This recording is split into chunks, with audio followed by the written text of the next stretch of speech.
네, 강프로입니다. 자, KB금융 보겠습니다. 자, KB금융은 올해 들어서 조금 주목할 만한 그런 종목입니다. 자, 왜 그러냐면 일단 정부 단에서 기업 밸류업 프로그램, 그렇죠? 그 내용에 대한 부분이 일단 발표가 됐고요. 이런 부분이 발표가 되면서 우리가 봐야 되는 내용이 있겠죠. 그게 뭐겠습니까? 밸류업 프로그램이 어떻게 발표가 되는지 이건 결과가 나왔으니까 그쵸? 이런 부분은 다시 제가 어떤 식으로 판단을 해야 되는지 그 내용에 대해서 이야기를 드릴 거고, 그리고 정작 중요한 건 밸류업 프로그램에 대한 부분이 사실상 기대에 못 미치는 정도가 아니라 아예 그냥 박살이 났습니다. 그쵸? 11월 달, 작년 11월이 맞죠? 이때 그 공매도를 금지하겠다 그 내용과, 그리고 밸류업 프로그램이 1월과 2월 달에 발생했다는 점, 근데 4월 달에 총선이 있었다는 점을 감안한다면요, 이거 계속 진행했었다는 건 총선용이다. 그쵸? 총선용이다. 안타깝지만 그렇습니다. 근데 그렇더라도 밸류업 프로그램에 대한 내용이 약간 불만족스럽더라도, 약간이 아니라 그냥 완전히 만족스럽지 못하더라도 금융주는 크게 영향을 받지 않는다. 왜 그런지 그냥 결론부터 말씀드릴게요. 지배구조 때문에 그렇습니다. 자, 현대차나 기아차는 3% 떨어졌고 5% 떨어졌고 막 좀 주가가 안 좋아요. 왜 그런지 아십니까? 지배구조가 승계구조에 맞춰져 있기 때문에 그렇습니다. 그런데 KB금융이나 이런 금융권은 뭐 창업주한테 뭐 승계하고 뭐 그런 부분이 없어요. 그렇죠? 뭐 2세 승계, 3세 승계 이런 게 없습니다. 지금 1대 주주가 국민연금, 그리고 2대 주주가 블랙락. 그쵸? ETF로 유명한 블랙락입니다. 여기서 8% 갖고 있고 6% 갖고 있고, 그리고 자사주 4%, 그리고 자사주 신탁 2%, 뭐 우리 사주에서 1% 이런 식으로 가지고 있습니다. 그래서 그냥 거의 뭐 사회적 기업이라고 보시면 됩니다. 근데 왜 아직까지도 주가가 이 꼬라지냐? 그럼 그것에 대한 내용은 그것 때문에 그래요. 그 이익은 늘어나고 뭐 그런 부분이 있지만 규제를 받고 있는 규제 산업이기 때문에 그렇습니다. 미국 같은 경우에는 규제 산업이 아니죠. 금융권이 물론 전체 뭐 일반적인 산업군에 비해서 규제를 많이 받고 있고 뭔가 조금 제재를 많이 하죠. 이거 해라 저거 해라 뭐 참견도 많이 합니다. 그런데 한국처럼 야 너 여기서부터 여기까지만 해, 이건 안 하거든요. 그래서 그런 부분의 차이가 있다. 그런데 제가 왜 지배구조를 가지고 밸류업 프로그램에 대한 내용이 별로 상관이 없다고 이야기를 드리느냐, 아까 전에 지배구조에 대한 부분이 첫 번째로 있고요. 그리고 무엇보다 원래부터 지배구조가 그렇게 갖춰져 있기 때문에 5%, 6%, 5% 이런 식의 배당 성향이 기본적으로 높은 그런 상황이었습니다. 올해는 더 높아지고 이익에 대한 부분은 더 늘어날 수 있기 때문에 계속해서 늘어나고 있죠. 그렇죠? 그리고 이런 부분을 예상치까지 보는 그 재무 차트로 한번 보면 계속해서 늘어날 수 있는 EPS에 대한 증가분, 그리고 매출에 대한 증가분, 이쪽 부분이 계속해서 발생을 할 수밖에 없다. 여기는 금융주기 때문에 이자 수익이겠죠. 이자 수익이 지속적으로 늘어날 수밖에 없는 그런 상황이 됩니다. 그렇죠? 될 수밖에 없다. 이걸 보시면 되는 거예요. 그러면 지속적으로 상승할 수 있겠느냐? 첫 번째, 상승할 수 있다. 그런데 관점 자체를 조금 달리해야 돼요. 매매 차익을 얻기보다는 안정적인 현금 흐름을 만들 수 있는 계좌의 상황을 만드는 게 중요하다. 그렇죠. 그리고 그런 주식을 봤을 때는 지금은 금융주만한 게 없다. 아직까지는 주가가 이런 실적이나 그런 부분에 대비해서 그렇죠. 전혀 뭐 나쁜 뭐 그런 상황은 아니에요. 그러니까 굉장히 높게 평가를 받고 있는 부분도 없고 굉장히 낮게 평가를 받고 있는 부분도 없습니다. 그렇죠? 그래서 이런 부분을 감안한다면 저평가에 대한 부분을 받을 수 있는 건 어느 정도까지 받을 수 있고, 배당 성향은 지속적으로 늘어날 수밖에 없고, 왜? 흔히 얘기하는 행동주의, 그렇죠? 행동주의에 대한 부분이 계속해서 진행될 수밖에 없기 때문에 그렇습니다. 그래서 이런 부분을 감안한다면 금융주는 아직까지도 매수할 수 있는 구간이 있다. 하지만 타점을 잡자. 자, 그래서 아까 전에 제가 말씀드렸죠. 밸류업 프로그램에 관련돼서는 제가 계속해서 이야기를 드릴 겁니다. 영상 후반에 이야기를 드릴 건데, 그 밸류업 프로그램과 함께 지금 금융주가 왜 밸류업 프로그램에 영향을 받지 않는지 그 내용에 대한 부분은요, 지금 다 이야기를 드린 거예요. 지배구조 때문이다. 그리고 원래부터 하고 있었다. 물론 거기서 상법 개정이라든가 이런 부분이 있죠. 주주의 이익과 그리고 뭐 오너의 이익, 그리고 회사의 이익, 이런 부분이 상충되는 부분이 원래부터 없었기 때문에 기본적으로 밸류업 프로그램에 대한 영향을 크게 받지 않았다. 하지만 올해 1월과 2월달 그리고 3월달까지 강세를 보였었던 그 부분은요, 3월 초 정도까지 강세를 보였었던 그 부분은 약간 기대감이 속해 있었고, 그런 부분에 대한 조정 구간까지 다 보냈다. 그리고 금리를 인하했을 때는 금융시장 자체가 완화되기 때문에 금융권에 대한 그런 문제도 없다. 그렇기 때문에 우리는 꾸준하게 매수할 수 있는 타점을 잡는 게 중요하다. 그리고 나서 배당 전략을 찾아야 되는 게 정말 중요합니다. 배당을 받잖아요. 그러면 이거 분기 배당을 받으시는 분들은 알 겁니다. 꿀입니다. 꿀. 그래서 배당을 이용한 투자법, 그게 어떤 식으로 진행해야 되는지 그 내용에 대해서 이야기를 드리도록 하겠습니다. 그런데 제가 첫째,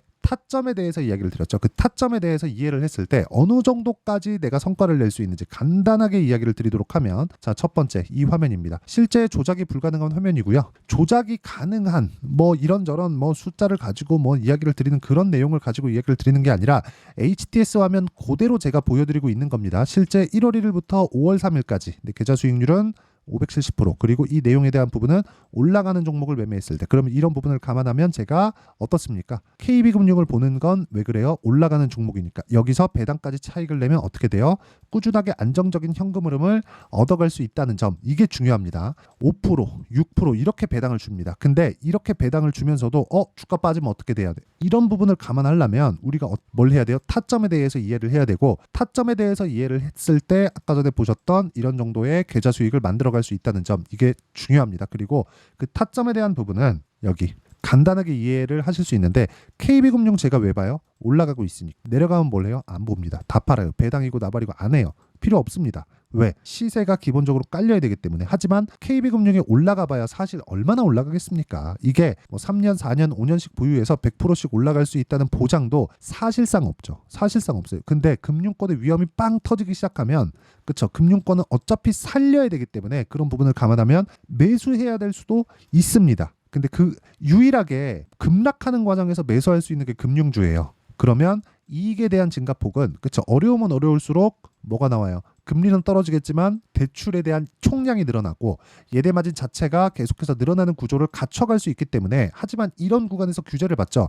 그래서 올라가는 데는 제한적일 수밖에 없지만 급락할 때는 급하게 나올 수 있다. 그래서 올라가고 있을 때는 배당을 노린, 그쵸, 일종의 그 배당 차익거래를 하자, 그 이야기입니다. 그리고 지금 보여드리는 이 내용은 철저히 시세 측면에서 보시는 거예요. 시세 측면에서 볼 때도 어쩔 수 없이 올라가는 종목을 해야 된다. 그래서 올라가는 구간에서 내가 매수할 수 있는 타점을 이렇게 잡을 수 있다는 걸 보여드리는 거고, 다른 종목에서도 여실히 드러나는 게 올라가는 구간에서 꾸준하게 내가 매수를 할 수 있는 상황을 만들어 간다. 그랬을 때 자람테크놀로지처럼 75% 이런 정도의 수익을 낼 수 있다. 이런 부분을 제가 모든 분들이 다 참여할 수 있게 소통방에서 진행하고 있고요. 소통방은 무료로 진행하고 채널 성장을 위해서 하는 거기 때문에 구독과 좋아요, 그렇죠, 구독과 좋아요 눌러주시고 상단에 있는 전화번호로 구독 또는 10억이라고 문자 보내주시면 제가 소통방 입장 링크를 순차적으로 공유를 해드리도록 하겠습니다. 여기 보시면 4월 26일 시장가 매수 8시 49분, 그렇죠, 선익 시스템 이렇게 진행이 되어 있는데, 선익 시스템 아까 보셨죠? 이렇게 진행이 됩니다. 그쵸, 올라가는 구간에서 매매를 했을 때 상한가, 그 다음날 하락하지만, 그쵸,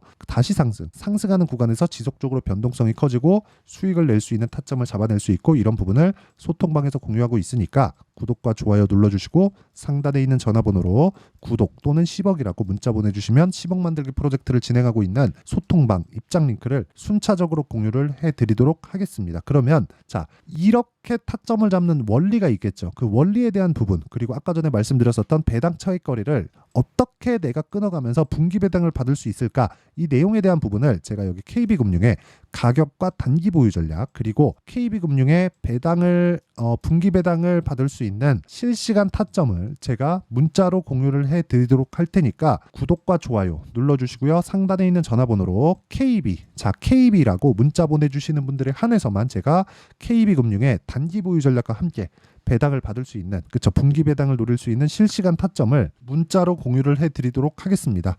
자, 그러면 내용 정리하면 미래 가치를 반영하는 특성상 주식은 올라갈 때 매수해야 되는 것은 맞다. 하지만 KB금융은 다른 관점에서 봐야 될 필요가 있다. 그리고 밸류업 프로그램에 대한 부분은 내가 뭐 별로, 그쵸, 그냥 굳이 신경을 쓰지 않아도 된다. 왜? 원래 잘했고, 그 원래 잘했었던 부분이 뭐가 있었어요? 지배구조에 속한 좀 그런 부분이 있다. 그래서 아까 전에 말씀드렸죠, 여기 요런 내용 있죠. 세금 혜택도 없는 기업 자율공시 밸류업이 될까요? 아이고 참 그렇습니다.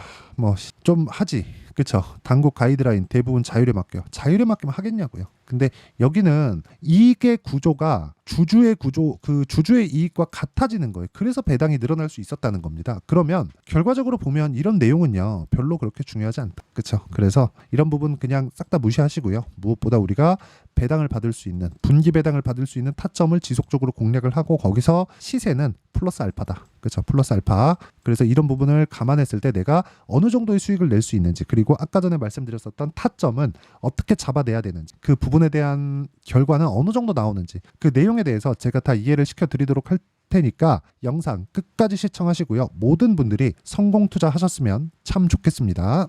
자, 24년도가 돼도 여전히 시장은 녹록지 못합니다. 이런 상황이 벌어지는 건 어쩔 수 없습니다. 이런 상황에서도 수익이 나는 종목들의 구조는 변하지 않습니다. 즉 대시세 종목에 대한 구조는 변하지 않는다는 거고, 실제 제가 소통방에서 지속적으로 이야기를 드리고 있는 내용도 대시세 종목이나 시장 주도주를 공략하는 건 철저하게 가격 분석을 하라고 이야기를 드리고, 가격 분석 이후에는 이슈에 대한 파악, 그리고 이슈를 파악하고 나서는 다시 내가 얼마에 매수할지 그 타점에 대한 부분을 지속적으로 언급을 하고 있습니다.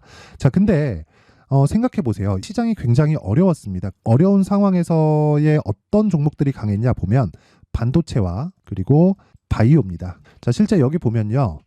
HLB에 제가 실제 매매한 내용을 띄워놓고 보여드리고 있는데 1월 22일부터 매매를 시작해서 4일 동안 31%의 수익 마감이 됐고요. 그리고 여전히 신고가 종목입니다. 자, 그리고 그 다음 어보브 반도체, 이름을 보시다시피 반도체 종목이죠. 그리고 AI 반도체는 지속적으로 강세를 보이고 있습니다. 이 종목도 신고가를 먼저 달성한 이후에 제가 21%의 단기간에 21%의 큰 수익을 내고 마감이 됐습니다. 다시 재공략을 준비하고 있고, 이런 부분은 소통방에서 다 공유를 해드립니다. 자, 그리고 코세스. 자, 코세스 같은 종목도 당연히 그쵸, 신고가 종목이고요. 그리고 반도체 종목입니다. 이 종목도 영업일 기준에서 이틀 동안 대략 한 15%의 수익 마감이 됐습니다.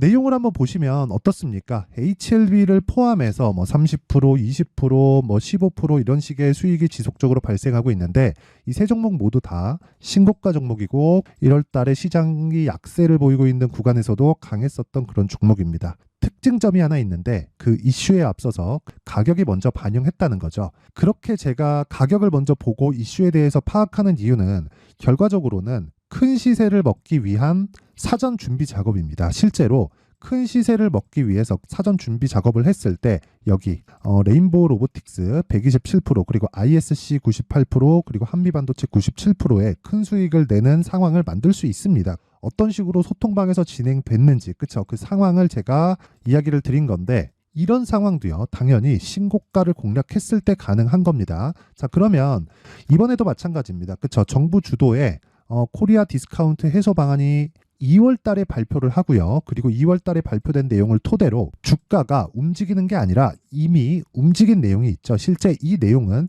크게 중요한 게 아니라는 겁니다. 실제 움직인 내용을 보면, 자, 기아차입니다. 실제로 12월 달에 신고가를 만들어 놓고 정부에서 입김을 불어 넣으니까 순식간에 기아차를 포함해서 현대차 같은 거대 기업들의 주가가 2주도 채 되지 않아서 40% 정도의 큰 시세를 냅니다. 자, 그러면 우리는 어떤 종목을 봐야 될까요? 이슈를 파악해야 되는 것도 맞지만 철저하게 가격에 맞춰서 매매를 해야 되는 게 당연히 중요합니다. 정부가 주도하는 정책 방향이 있겠죠. 그 방향에 맞춰서 우리가 종목을 찾을 필요가 있다. 자, 그러면 답이 나왔습니다. 정부가 주도하는 방향에 맞춰서 제2의 기아차를 찾는 게 지금은 중요하다. 근데 정부 정책의 방향에 맞게 가자. 그랬을 때 앞서서 제가 보여드렸었던 내용인 여기 레인보우 로보틱스 127%, 그리고 ISC 98%, 그리고 한미반도체 97%와 같은 수익을 낼 수 있습니다. 물론 시간에 대한 부분은 최소 2주의 시간이 필요하고요. 그리고 최장 3개월 안에 끝내야 됩니다. 자, 기아차의 시세를 보셨던 것과 같이 2월 달에 정부 정책의 방향이 결정되고요. 바로 3월 달이면 시행입니다. 자, 그러면 우리는 거기에 맞춰서 당연히 종목을 찾아야 되고, 제가 제2의 기아차를 찾아놨습니다. 제가 아까 전에 소통방에서 이야기를 드렸었던 내용 다 공개를 해드렸는데, 그 내용처럼 종목만 받고 싶다 하시는 분들은요, 상단에 있는 제 전화번호로 대시세, 자, 대시세라고 문자를 보내주시면 정부 정책의 방향에 맞는 종목을 모든 분들에게 무료로 공개를 해드리도록 하겠습니다. 자, 제가 원하는 건 채널 성장이 목적입니다. 자, 그래서 구독과 좋아요 꼭 좀 부탁드리고요. 모든 분들이 정부 정책에 맞는 방향으로 매매를 이어가서 큰 수익 보셨으면 좋겠습니다.